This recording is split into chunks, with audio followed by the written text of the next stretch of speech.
Hey everyone, আসসালামু আলাইকুম।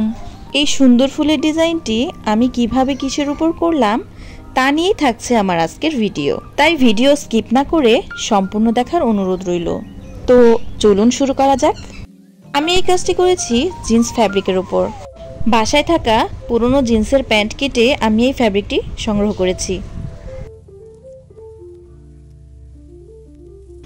এটি হলো আমার একটি খুবই ইম্পর্ট্যান্ট ডায়েরি, যার অবস্থা আপনারা দেখতে পাচ্ছেন খুবই খারাপ। মূলত এর পোশাকটাই আজকে বানিয়ে দেখাবো। এইবারে ডায়েরির মাপ থেকে কিছুটা বেশি নিয়ে আমি ফ্যাব্রিক কেটে নেব।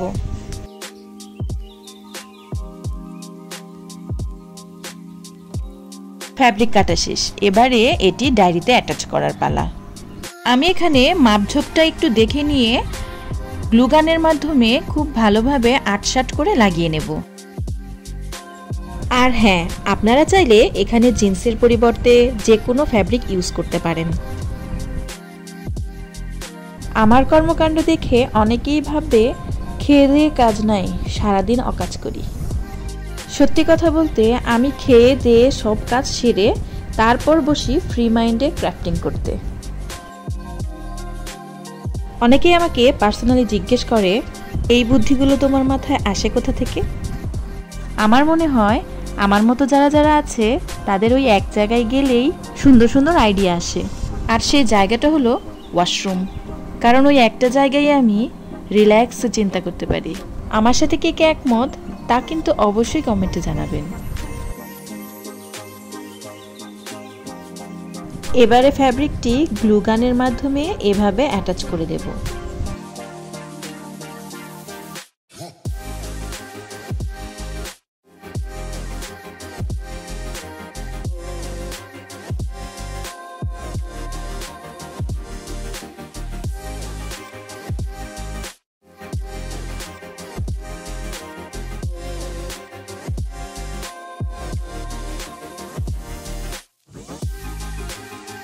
ডায়েরিতে ফ্যাব্রিক অ্যাটাচ করা শেষ।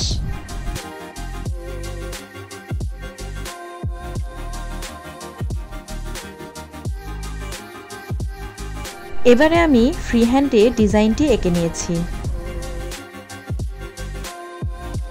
এবারেতে আমি কালার করা শুরু করে দিলাম। আমি এখানে প্রথমে অরেঞ্জ কালার ব্যবহার করেছি। খেয়াল করে দেখেন, জিন্স ফ্যাব্রিক কাটাটা যেমন কষ্ট, এটাতে পেইন্ট করাটা আরো বেশি কষ্টের। আমি আমার মনের মতো করে এখানে এঁকে নিচ্ছি, আপনারা আপনাদের মতো করে এঁকে নেবেন।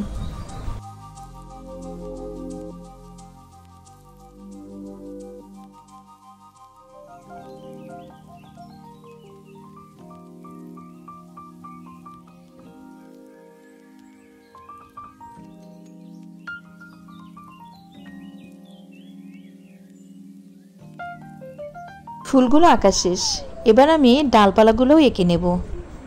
আমি খুব কষ্ট করে ভিডিও তৈরি করতে পারি, কিন্তু ভয়েস ওভার দিতে গেলেই যত ঝামেলা। কেন জানি এই ভয়েস ওভারটাই আমার দিতে ইচ্ছে করে না। ভিডিও করার সময় চিন্তা করে রাখি এটা বলবো ওটা বলবো, কিন্তু যখন আমি ভয়েস ওভার দিতে আসি সব ভুলে যাই। আমার কাছে কেমন যেন এই বিষয়টা আর্টিফিশিয়াল লাগে। যাই হোক, আমার কিন্তু পেইন্টিং করা শেষ। এবার এই পেইন্টিংটাকে আরও আকর্ষণীয় করার জন্য আমি এখানে ব্যবহার করছি 3D আউটলাইনার। আবার খেয়াল করে দেখবেন আমি কিন্তু এখানে স্টোনও ব্যবহার করেছি।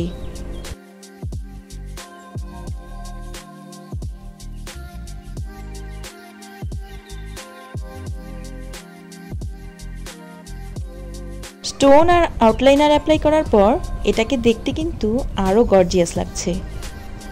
এই ধরনের ডিজাইন কিন্তু আপনারা আপনাদের ড্রেসেও করতে পারেন।